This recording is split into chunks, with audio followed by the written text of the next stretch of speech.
Here's that table we left off with on the last video, and I just wanted to back up a second here. We just saw triplets and quartets showing up in a spectrum. It's the one that's immediately preceding this slide, looks like this, but sometimes it's just as important to notice when there's not splitting and what that means.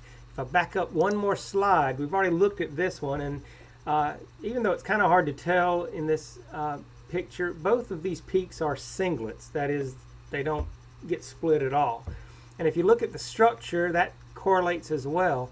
A methyl group, or really any group of hydrogens that are immediately adjacent to a carbonyl, oftentimes you don't see splitting because, again, there's no hydrogens on that adjacent carbon to do the splitting. These methyl groups as well, they're all attached to a carbon which has 0 hydrogens, so we wouldn't expect to see their signal get split. So when we see that splitting, certainly that is important to notice and make sense of. But when you see a spectrum that has just singlets, that's important too. That gives you a good clue that the atoms are connected in a way such that that splitting could not occur. Anyway, let's get back to this example is the next slide. Well, it's after this slide, so to get you oriented there. Ethyl bromide, or bromoethane, pretty simple looking spectrum. We say there are 2 signals, but there's more than 2 peaks because there's, again, some splitting here. And just like we saw in the butanone example, in that last spectrum we saw, when you have a CH2 and a CH3 next to each other, that is, when you have an ethyl group in the structure, like we have here.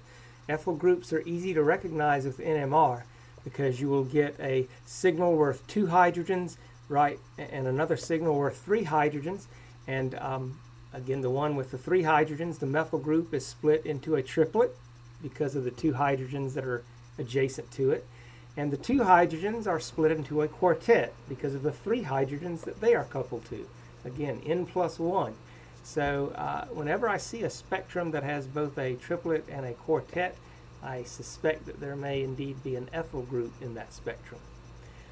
This also shows, by the way, a tiny little peak for chloroform. Oftentimes when spectra are run, the molecules of interest are dissolved in some particular solvent. And chloroform is a great solvent. If you remember when we first started talking NMR, the hydrogen for chloroform resonates at 7.28. That peak is really tiny though, because oftentimes in order for the solvent not to show peaks that would interfere with what we're trying to study, the solvent is created in a way to suppress any peaks for the hydrogens it has. In other words, this hydrogen for chloroform is not particularly large because most of the chloroform is going to be made so that the hydrogen is deuterium. Usually when we talk hydrogen, the hydrogen just has the 1 proton and 0 neutrons, and that form of hydrogen is what we're studying here. But if you take a solvent like chloroform and replace the hydrogen with deuterium, that's the form of hydrogen where there's a neutron to go along with that proton. And deuterium does not show signals in the range that we're looking at here for hydrogens. So sometimes we want to mask hydrogens and molecules that we don't want to have peaks to deal with. And for the solvent, that's generally true. Solvent molecules oftentimes have hydrogens, but we're not analyzing the solvent, we're analyzing what's dissolved in it. So there's a little bit of residual hydrogen in this deuterated chloroform that would be used. And sometimes, by the way, you'll see when NMR are described, it'll show a solvent formula like this. It'll say CdCl3.